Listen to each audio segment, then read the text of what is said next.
C'était seulement quelques mots, c'est pas vraiment du texte, mais c'est quelques mots seulement que je complète d'habitude.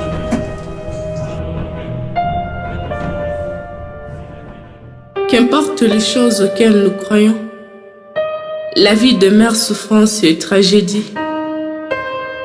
Qu'importe les rêves auxquels nous croyons, le bonheur est toujours dans les mépris.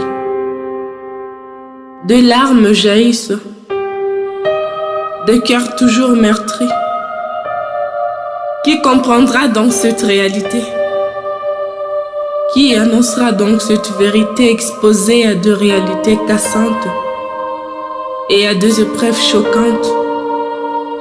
Vit la souffrance devenir la règle, le bonheur à son tour imprime la norme. Nous exige à vivre selon ses logiques. Les pauvres ne peuvent rien contre les riches. Les richards non plus face à l'argent reine. Moins plus le froid contre un tonique. Un dirigé face à son dirigeant. Un victime face à son suicideur. Un employé face à son employeur. Un peuple contre son gouvernement.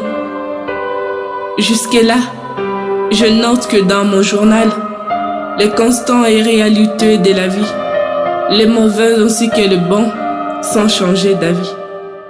Mais aujourd'hui,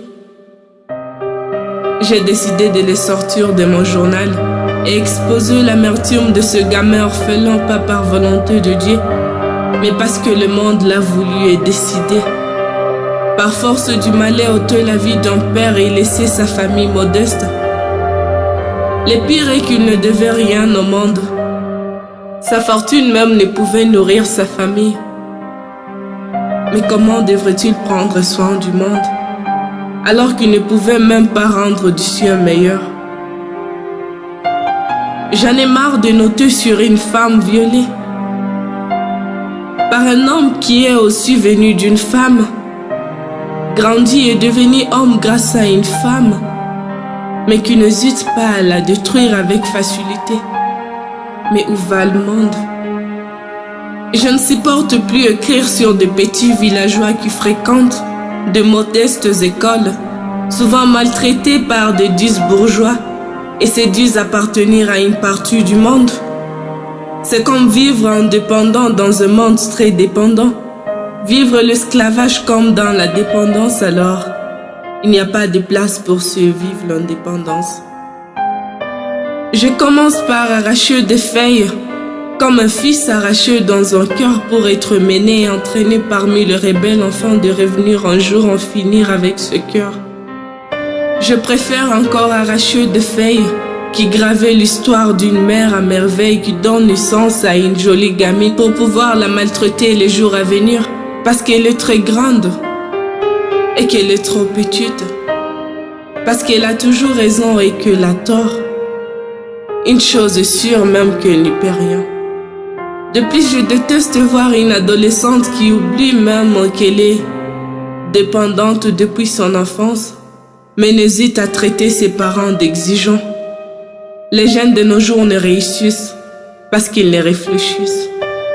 Nombreux vivent pour rêver du venant. Je suis convaincu qu'ils mourront en rêvant. Autant mieux arracher encore et encore ces fameux faits cachés.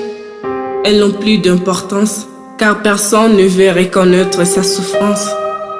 Le fort sacrifie le faible, le grand impose au petit, les richards manipulent le misérable, vraiment ce monde n'a plus d'appétit. Combien de temps je vais pouvoir noter sur un bonheur perdu, sur une souffrance infinie, sur une nature imposée? Mais où est passée la pitié, l'harmonie entre nous humains? Pourquoi autant être sans cœur, mais veux-tu vivre en dehors de l'humanité? Par ta faute, un bébé traîne à l'orphelinat. Une mère pleure son fils maintenant. Un homme a quitté sa femme et ses enfants. Un soldat a trahi son attroupement. Regarde un peu autour de toi. Contemple un peu bien le monde. Regarde combien tu blesses sous ton toit. Combien as-tu rendu misérable? Je pleure autant que je crie. avec un cœur plein d'amertume. À ma place, mon bic de plume la décrit et vous révèle combien saigne mon âme.